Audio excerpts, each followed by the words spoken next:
Thank you for tuning in to this episode Down at the Dock. A question we get asked often is, what should I get for the boat while waiting for delivery? We've compiled a short list of 10 items that hopefully you'll find helpful. These are in no particular order. A suicide knob.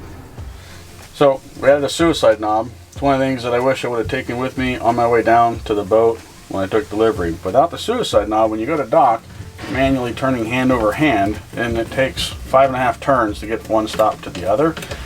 With the outboard, it's directional. So you're being able to turn that engine this way and get it in reverse. It'll actually suck the back end of the boat over to the dock and then straighten it out. And if you turn it the other direction, you can go forward and it'll kick the back end over to the dock.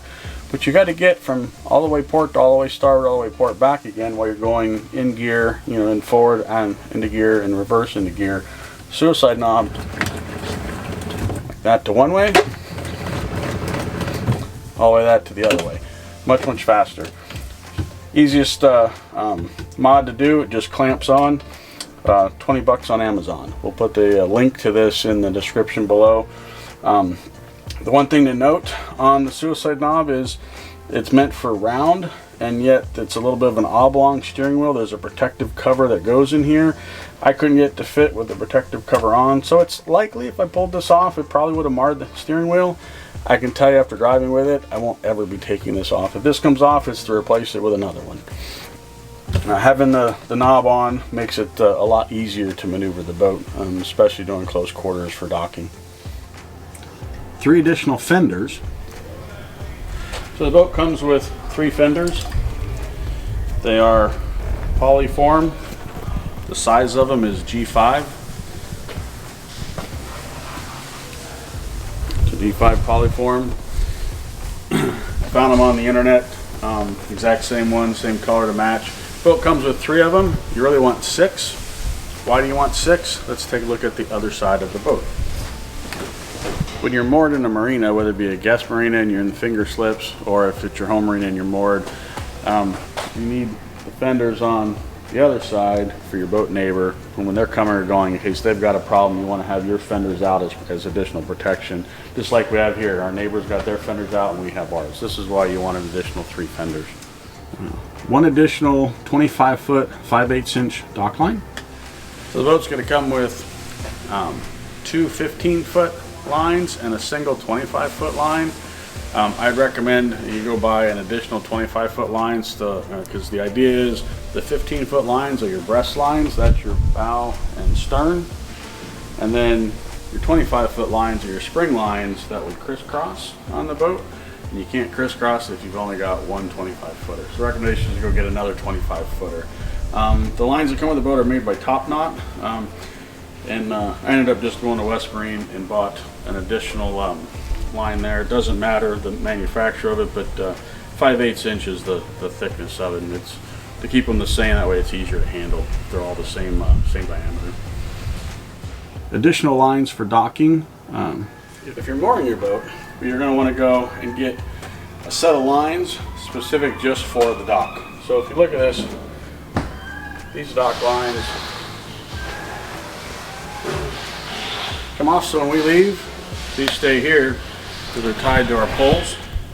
And when we come back we just have to go and reconnect. This way we don't have to spend any time adjusting our dock lines on our home port. It makes coming and going super easy. Just like that. 50 foot of water hose. 50 foot of garden hose is another thing you're going to want for the boat. For potable water. It's not something you run seawater and stuff through. It'd only be you use it for rinsing the engine, to get rid of the salt water out of the engine for a freshwater flush.